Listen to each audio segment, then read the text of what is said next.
जय भोलेनाथ। सोमवार का दिन भगवान शिव को समर्पित होता है। इस दिन भगवान शिव के साथ साथ माँ पार्वती जी की पूजा करने से सभी दुखों का नाश होकर सारी मनोकामनाएं पूर्ण हो जाती हैं। भगवान शिव बहुत ही दयालु है, इसीलिए उन्हें भोलेनाथ भी कहा जाता है। सोमवार के दिन भक्तजन उपवास रखकर व्रत की कथा पढ़ते और सुनते हैं, लेकिन जो लोग इस दिन किसी कारणवश उपवास ना रख पाए, उन्हें भी इस व्रत कथा को अवश्य ही पढ़ना और सुनना चाहिए। पौराणिक कथा के अनुसार किसी नगर में एक साहूकार रहता था। उसके घर में धन की कोई कमी नहीं थी, लेकिन उसकी कोई संतान नहीं थी, जिस कारण वह बेहद दुखी था। पुत्र प्राप्ति के लिए वह भगवान शिव की पूजा करता, हर सोमवार व्रत रखता और पूरी श्रद्धा के साथ मंदिर में जाकर भगवान शिव और माता पार्वती की पूजा किया करता। उसकी भक्ति देखकर एक दिन माँ पार्वती प्रसन्न हो गई और भगवान शिव से उस साहूकार की मनोकामना पूर्ण करने का आग्रह करने लगी। देवी पार्वती की इच्छा सुनकर भगवान शिव ने कहा, हे पार्वती, इस संसार में हर प्राणी को उसके कर्मों के अनुसार फल मिलता है और जिसके भाग्य में जो हो उसे भोगना ही पड़ता है। लेकिन पार्वती जी ने साहूकार की भक्ति का मान रखने के लिए और उसकी मनोकामना पूर्ण करने की इच्छा जताई।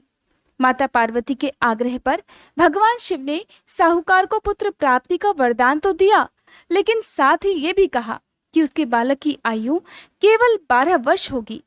माता पार्वती और भगवान शिव की इस वार्ता को साहूकार सुन रहा था। उसे सुनकर ना तो इस बात की खुशी हुई और ना ही दुख, बल्कि वह तो पहले की तरह ही भगवान शिव की पूजा करता रहा। कुछ समय के बाद साहूकार के घर एक पुत्र का जन्म हुआ। जब वह बालक 11 वर्ष का हुआ तो उसे पढ़ने के लिए काशी भेज दिया गया। साहूकार ने पुत्र के मामा को बुलाकर उन्हें बहुत सारा धन दिया और कहा कि तुम इस बालक को काशी विद्या प्राप्त कराने के लिए लेकर जाओ। रास्ते में यज्ञ कराते हुए जाना। जहां भी यज्ञ कराओ वहां पर ब्राह्मणों को भोजन कराकर दक्षिणा देते हुए ही आगे जाना। दोनों मामा भांजे इसी तरह यज्ञ कराते और ब्राह्मणों को दान दक्षिणा देते देते काशी की ओर चल पड़े। रास्ते में एक नगर पड़ा, जहां उस दिन नगर के राजा की कन्या का विवाह था। लेकिन जिस राजकुमार से उसका विवाह होने वाला था, वह राजकुमार एक आंख से काना था। राजकुमार के पिता ने अपने पुत्र के काना होने की बात को छुपाने के लिए एक चाल सोची। साहूकार के पुत्र को देखकर उसके मन में एक विचार आया। उसने सोचा, क्यों न इस लड़के को दूल्हा बनाकर राजकुमारी से विवाह करा दूं। विवाह के बाद इसको धन देकर विदा कर दूंगा और राजकुमारी को अपने नगर ले जाऊंगा। लड़के को इस प्रकार दूल्हे के वस्त्र पहनाकर राजकुमारी से विवाह करा दिया गया। लेकिन साहूकार का पुत्र बहुत ईमानदार था। उसे यह बात बिल्कुल ठीक नहीं लगी। उसने अवसर पाकर राजकुमारी की चुन्नी के पल्ले पर लिख दिया कि राजकुमारी, तुम्हारा विवाह तो मेरे साथ हुआ है, लेकिन जिस राजकुमार के संग तुम्हें भेजा जाएगा वह एक आंख से काना है। मैं तो काशी विद्या पढ़ने जा रहा हूँ। जब राजकुमारी ने चुन्नी पर लिखी हुई बातें पढ़ी तो उसने अपने माता पिता को यह बात बताई। राजा ने बात जानकर अपनी पुत्री को विदा नहीं किया, जिससे बारात वापस चली गई। दूसरी ओर साहूकार का बेटा और उसका मामा काशी पहुंच गए और वहां जाकर उन्होंने यज्ञ किया। जिस दिन लड़के की आयु 12 वर्ष हुई, उसी दिन यज्ञ रखा गया। लड़के ने अपने मामा से कहा कि आज मेरी तबीयत कुछ ठीक नहीं है। सुनकर मामा ने कहा, तो तुम अंदर जाकर सो जाओ। शिवजी के वरदान अनुसार कुछ ही क्षणों में उस बालक के प्राण निकल गए। मृत भांजे को देखकर उसके मामा ने विलाप शुरू कर दिया। संयोगवश उसी समय शिवजी और माता पार्वती उधर से जा रहे थे।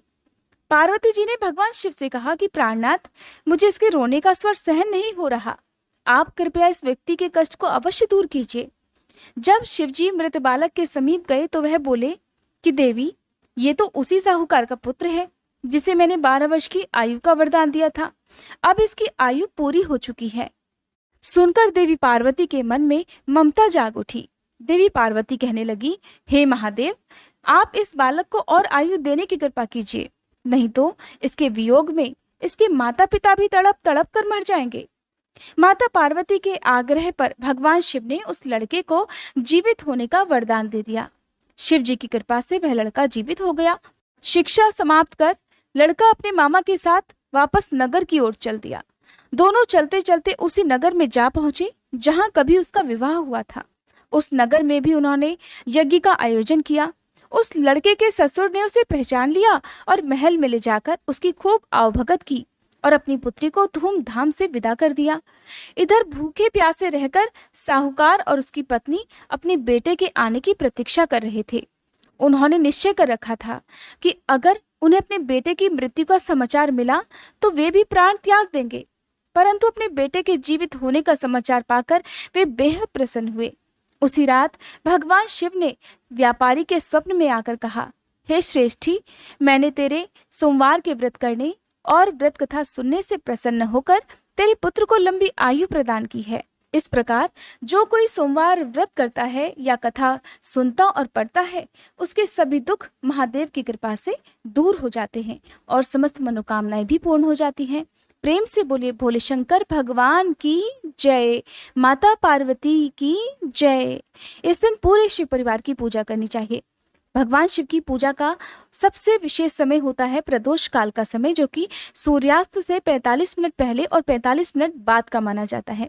जब भी आप सोमवार का व्रत करें या कोई भी अन्य व्रत करें जो कि भगवान शिव से संबंधित हो, तो प्रदोष काल के समय विधि विधान से पूजा कर शिवलिंग का अभिषेक भी करना चाहिए। सोमवार के दिन भक्तों को सुबह जल्दी उठकर स्नान आदि कर साफ स्वच्छ वस्त्र धारण करने चाहिए। अगर संभव हो तो आसपास शिव मंदिर में जाकर शिवलिंग का जलाभिषेक करने के बाद व्रत का संकल्प लेना चाहिए। इसके बाद भगवान शिव और माता पार्वती जी की पूजा अर्चना करनी चाहिए। धूप दीपक जलाकर भगवान शिव को गंगा जल, भांग, धतूरा, बेलपत्र अर्पित करने के साथ ही माता पार्वती को लाल फूल अर्पित करके सिंदूर भी अर्पित करना चाहिए। हिंदू शास्त्रों के अनुसार सोमवार के व्रत में 3 पहर में केवल एक बार ही भोजन करना चाहिए और भोजन में भी केवल फलाहार लिया जा सकता है। इस दिन जहां तक हो सके नमक का सेवन करने से बचना चाहिए।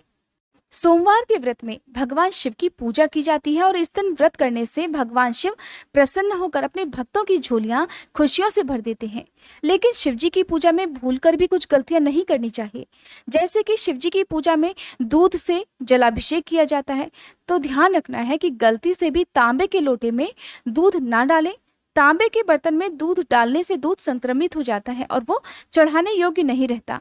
शिवलिंग पर दूध, दही, शहद या कोई भी वस्तु अर्पित करने के बाद जल अर्पित जरूर करना चाहिए, तभी जलाभिषेक पूर्ण होता है। शास्त्रों के अनुसार शिवलिंग पर कभी भी रोली और सिंदूर का तिलक नहीं लगाना चाहिए। शिवलिंग पर हमेशा चंदन का ही तिलक लगाया जाता है। शिवलिंग की परिक्रमा करते समय मंदिर में आपको ध्यान रखना है कि कभी भी पूरी परिक्रमा नहीं की जाती है। जहां से दूध या जल बहता है वहीं पर रुक जाए और वापस घूम जाना चाहिए। कभी भी जलधारी को, जिसे सोमसूत्र भी कहते हैं, उसे लांघना नहीं चाहिए, जिससे बहुत भारी दोष लगता है। सभी देवी देवताओं में भगवान शिव ही सबसे जल्दी प्रसन्न होने वाले भगवान माने गए हैं, इसलिए बहुत ही साधारण नियमों का पालन कर भगवान को प्रसन्न किया जा सकता है। सोमवार के दिन जो भी भक्त व्रत ना रख पाए, उन्हें भी इस दिन भगवान शिव की विधि विधान से पूजा करके व्रत की कथा अवश्य ही पढ़नी और सुननी चाहिए।